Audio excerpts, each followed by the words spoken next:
राधे राधे भक्तों। जय श्री कृष्ण। जय श्री राधे।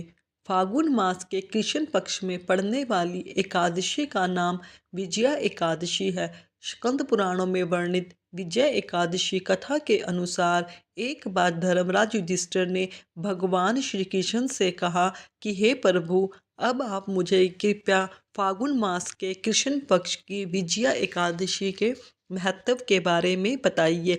इस व्रत की विधि क्या है? इस व्रत को करने से किस पुण्य की प्राप्ति होती है? सबसे पहले इस व्रत को किसने किया था? तब भगवान श्री कृष्ण ने धर्मराज से इस प्रकार कहा कि हे युधिष्ठिर, इस एकादशी का नाम विजया एकादशी है। इस व्रत का पालन करने से निसंदेह विजय की प्राप्ति होती है और साथ ही इस व्रत का पालन करने से सारे पाप ताप भी नष्ट हो जाते हैं। एक बार नारद जी ने ब्रह्मा जी से प्रश्न किया था, हे देव श्रेष्ठ, फागुन महीने के कृष्ण पक्ष की विजया एकादशी की महिमा हमें सुनाइए। तब नारद जी की जिज्ञासा का उत्तर देते हुए ब्रह्मा जी ने कहा कि हे देव ऋषि नारद, यह प्राचीन व्रत बड़ा ही पवित्र तथा पापनाशक है। सच तो यह है कि यह व्रत अपने नाम के अनुसार पालनकारी है, विजय दिलाता है। जब मर्यादा पुरुषोत्तम भगवान श्री राम जी अपने पिता जी की आज्ञा का पालन करने के लिए 14 वर्ष के लिए अपने भाई लक्ष्मण और पत्नी सीता के साथ वन गए, तब उन्होंने गोदावरी नदी के तट पर पंचवटी नाम की एक सुंदर वन में निवास किया। वहीं वह राक्षस राज रावण राम परम तपस्विनी देवी सीता को अपहरण करके ले गया। तब सीता जी ने विरह में भगवान श्री राम अत्यंत व्याकुल हो गए। वहीं पर राक्षस रावण परम तपस्विनी देवी सीता को अपहरण करके ले गया था। तब सीता जी के विरह में भगवान श्री राम अत्यंत व्याकुल हो गए और वन वन में सीता जी की खोज करने लगे। इसी प्रकार मरते हुए पक्षीराज जटायु का भगवान श्री राम जी से मिलन हुआ। जटायु जी ने सीता हरण की सारी घटना प्रभु श्री राम को सुनाई और सीता हरण की घटना बताकर भगवान श्री राम की कृपा प्राप्त कर जटायु ने उनके गोद में ही अपने प्राणों का त्याग कर दिया और स्वर्गलोक को चले गए। इसके बाद भगवान श्री राम जी की खोज करते हुए ऋषिमुख पर्वत पर आ गए। वहां उन्होंने वानर राज सुग्रीव से मित्रता की। सुग्रीव ने भगवान श्री राम जी की मदद करने के उद्देश्य से अपनी सारी वानर सेना इकट्ठी की और माता सीता का पता लगाने के लिए 10 दिशाओं में अपनी वानर सेना भेज दी।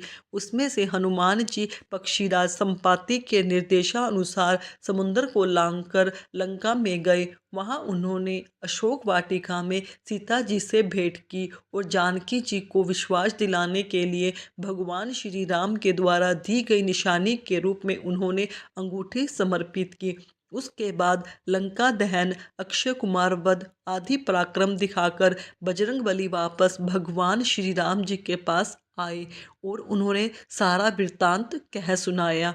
हनुमान जी से यह सारी घटना सुनकर भगवान श्री राम जी ने अपने मित्र सुग्रीव जी के साथ विचार विमर्श करके अपनी सारी वानर सेना के साथ लंका जाने का निश्चय किया और विशाल वानर सेना को साथ लेकर श्री राम जी अपने भाई लक्ष्मण जी के साथ सागर तट पर पहुँचे। वहां पहुंचकर प्रभु श्री राम अपने भाई लक्ष्मण जी से कहने लगे, हे सुमित्रा नंदन, बड़े बड़े भयानक जल जंतुओं से तिमी तिमिल मगरमच्छों से भरे हुए इस भयानक विशाल समुद्र को अब कैसे पार करें?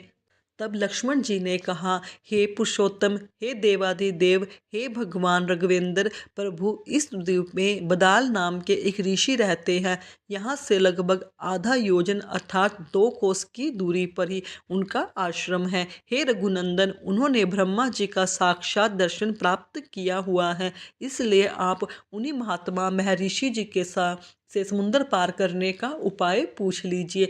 तब लक्ष्मण जी की बात सुनकर भगवान श्री रामचंद्र बदाल ऋषि के आश्रम पर गए और वहां जाकर उन्होंने बड़े आदर के साथ महर्षि को प्रणाम किया। बदाल भी ऋषि सर्वज्ञ थे। तब सब कुछ जानते थे। भगवान श्री राम का दर्शन करते ही वे वह जान गए कि यह साक्षात भगवान है। रावण आदि अथर्वा ऋषि से पूछा, हे सर्वेश्वर, हे धर्म संस्थापक श्री राम, मेरी कुटिया में आपका शुभागमन किस कारण हुआ है? मैं आपकी सेवा में क्या कर सकता हूँ? आदेश दीजिए प्रभु। तब ऋषि की बात सुनकर भगवान श्री राम कहने लगे, हे ऋषिवर, दुष्ट रावण को युद्ध में पराजित करके उसका वध करने के लिए मैं अपनी सैन्य वाहिनी सेना लेकर समुद्र तट पर आया हूँ, लेकिन इस दुश्वार अपार समुद्र को कैसे पार करूँ? इसके लिए आप ही कोई सुगम उपाय बताइए। इसी कारण मैं आपके पास आया हूँ। शिविर तब भगवान श्री राम की बात सुनकर ऋषि बोले, हे भगवान, मैं आपको सभी परतों में एक उत्तम व्रत के बारे में बताऊंगा, जिसका पालन भगवान नारायण की प्रतिमा रखें। एकादशी के दिन तुलसी, गंध, पुष्पमाला, धूप, दीप तथा नैवेद्य आदि सामग्रियों द्वारा बड़ी श्रद्धा के साथ भगवान नारायण की पूजा करें। सारा दिन सारी रात उसी प्रतिमा के सामने बैठकर श्री नारायण नाम का जाप करते रहें। जागरण करें। द्वादशी के दिन सूर्य उदय के बाद किसी पवित्र नदी अथवा जलाशय के पास जाकर उस कलश की विधिवत पूजा करें।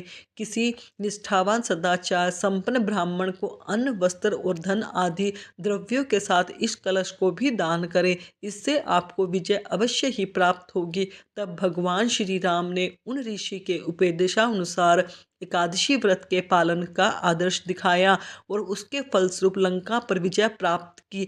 ब्रह्मा जी ने नारद जी से कहा, वत्स, जो व्यक्ति विधि विधान के साथ इस व्रत का पालन करता है वह इस लोक में अथवा परलोक में सर्वत्र ही विजय प्राप्त कर सकता है।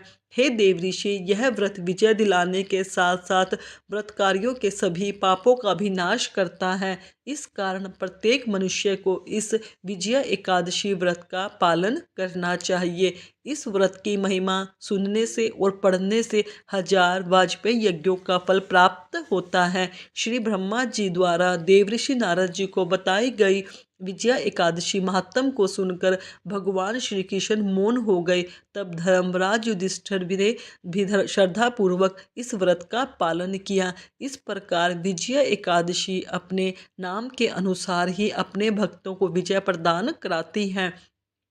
भयंकर शत्रुओं से या घोर बाधाओं में जब आप घिरे हुए हों, पराजय आपके सामने खड़ी हो, उस विकट स्थिति में विजया नामक एकादशी आपको विजय दिलाने की क्षमता रखती है। ऐसा माना जाता है कि इस शुभ तिथि पर यदि कोई व्रत का विधि विधान से पालन करता है, उस व्यक्ति को हर कार्य में सफलता प्राप्त होती है। उसे कभी भी हार का सामना नहीं करना पड़ता।